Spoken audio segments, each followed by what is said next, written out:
नमस्ते दोस्तों। तो आज आप सुन रहे हैं नल दमयंती एक अमर प्रेम कथा। जैसा कि आपने जाना कि नल और दमयंती अपने पारिवारिक जीवन में आनंद पूर्वक रह रहे थे। अब जानिए आगे की कहानी। कलयुग के दुष्प्रभाव के कारण नल का राज्य निर्वासन।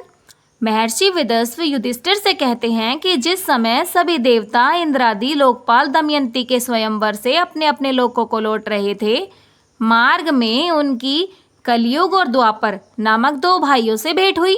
उन्होंने देवताओं को बताया कि वे दमयंती के स्वयंवर में भाग लेने जा रहे हैं। इंद्र ने हंसते हुए कहा, स्वयंवर तो कब का पूरा हो चुका और दमयंती ने राजा नल का वरण कर लिया है। कलयुग यह बात सुनकर क्रोधित हो गया और उसने इसे घोर अनर्थ बताते हुए कहा कि दमयंती ने देवताओं की उपेक्षा मनुष्य को अपनाया, यह तो घोर अपमान का विषय है। इसके लिए उसको दंड मिलना चाहिए। देवताओं ने कहा, दमयंती ने हमारी आज्ञा प्राप्ति के पश्चात नल का वरण किया है। वास्तव में नल ही उसके योग्य है। नल समस्त धर्मों के मर्मज्ञ हैं। वह धर्मानुसार आचरण करते हैं। उनको श्राप देना तो नरक की धधकती हुई आग में गिरने जैसा है। और यह कहकर देवता चले गए। कलयुग ने अपने भाई द्वापर से कहा कि मैं इस क्रोध की अग्नि को शांत नहीं कर पा रहा हूँ। मैं नल का विनाश करे वापस नहीं जा सकता। क्या तुम मेरी सहायता करोगे? द्वापर ने पूछा, हम किस प्रकार नल का अनिष्ट कर सकते हैं? कलयुग ने कहा, मैं नल के शरीर में प्रवेश कर जाऊंगा और उससे ऐसे घृणित कार्य करवा लूंगा जिससे वह राज्य से विमुख हो जाएगा। तब वह दमयंती के साथ नहीं रह पाएगा। इसलिए तुम भी जुए में पासों का रूप धारण करके मेरी सहायता करना। द्वापर ने उसकी बात स्वीकार कर ली। द्वापर और कलयुग राजा नल की राजधानी में आ बसे। वे कई वर्षों तक इस बात की प्रतीक्षा करते रहे कि राजा नल में कोई दोष दिख जाए। एक दिन राजा नल संध्या के समय लघु शंका से निवृत्त होकर पैर धोए बिना ही आचमन करके संध्या वंदन करने बैठ गए। इस अपवित्र अवस्था को देखकर कलयुग उनके शरीर में प्रवेश कर गया।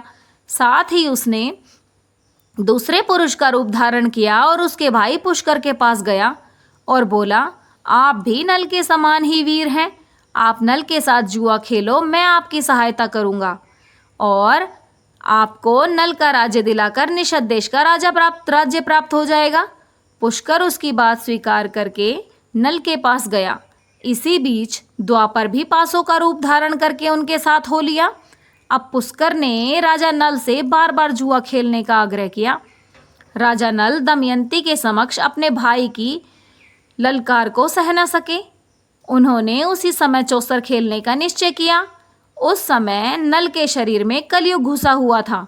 इसलिए राजा नल दांव में सोना, चांदी, रथ, वाहन आदि जो कुछ भी लगाते वे हार जाते।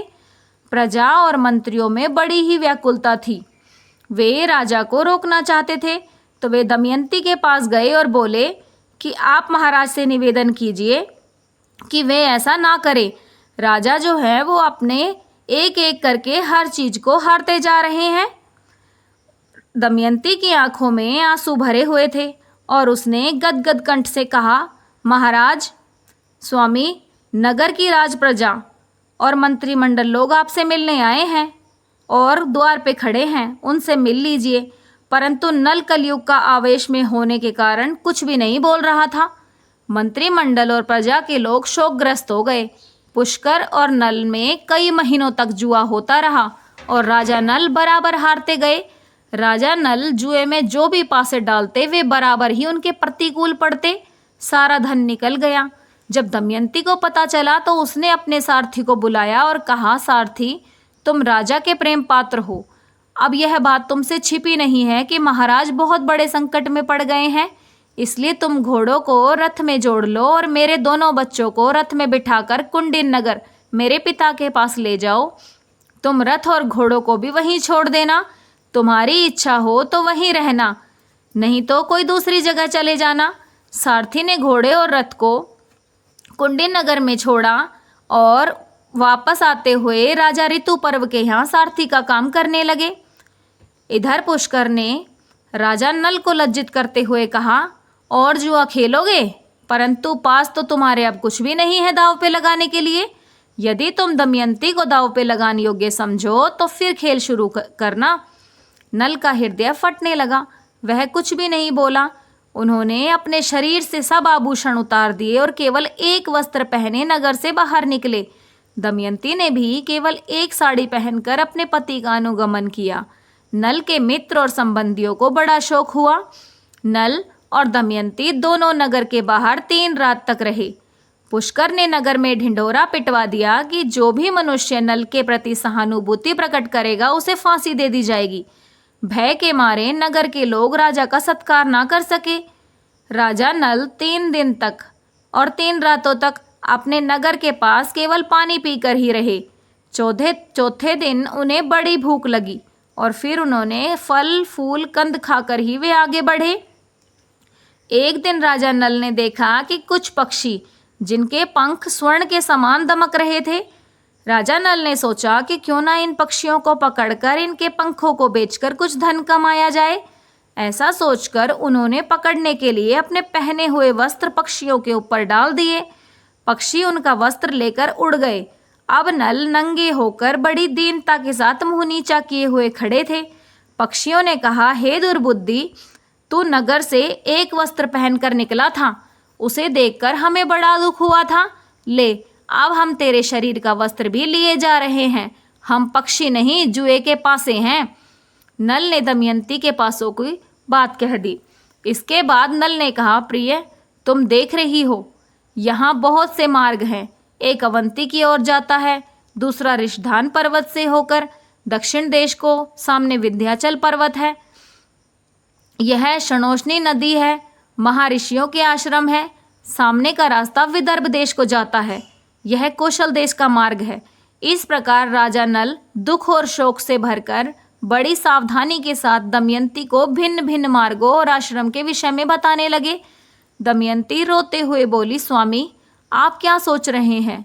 क्या मैं आपको इस दशा में छोड़कर अकेली कहीं जा सकती हूँ? आप थके मांदे और भूखे प्यासे हैं। मैं आपके साथ रहकर आपके दुखों को दूर करूँगी। दुख के अवसरों पर ही पत्नी ही पुरुष के लिए औषधि का कार्य करती है। वह धैर्य देकर पति के दुख को कम करती है। यह बात तो वैद्य भी स्वीकार करते हैं। नल ने कहा, प्रिय, तुम्हारा कहना ठीक है। पत्नी मित्र है, पत्नी औषध है, परंतु मैं तुम्हारा त्याग करना नहीं चाहता। तुम मुझ पर ऐसे संदेह क्यों कर रही हो? दमयंती बोली, आप मुझे छोड़ना नहीं चाहते, परंतु विदर्भ देश का मार्ग क्यों बता रहे हैं? मुझे निश्चय है कि आप मेरा त्याग नहीं कर सकते। फिर भी इस समय आपका मन भ्रमित हो गया है, इसलिए ऐसी शंका करती हूँ। आपके मार्ग बताने से मेरा मन दुखता है। यदि आप मुझे मेरे पिता या किसी संबंधी के घर भेजना चाहते हैं तो ठीक है, हम दोनों साथ में चलेंगे। मेरे पिता आपका सत्कार करेंगे और आप वहीं सुख से रहिएगा। नल ने कहा, प्रिय, तुम्हारे पिता एक राजा हैं और मैं भी कभी एक राजा था। इस संकट के समय में पड़कर मैं उनके पास नहीं जाऊंगा। राजा नल दमयंती को समझाने लगे। इसके बाद दोनों एक ही वस्त्र से शरीर ढककर वन में इधर उधर घूमते रहे। भूख प्यास से व्याकुल होकर दोनों एक धर्मशाला में आकर ठहर गए। तो दोस्तों, आज की यह कहानी आपको कैसी लगी कृपया हमें कमेंट में ज़रूर बताइएगा। और अगर हमारी कहानी आपको अच्छी लगी हो तो हमारे चैनल को प्लीज़ लाइक कीजिए, शेयर कीजिए एंड सब्सक्राइब कीजिए, ताकि आगे क्या हुआ हम आपको बता सकें।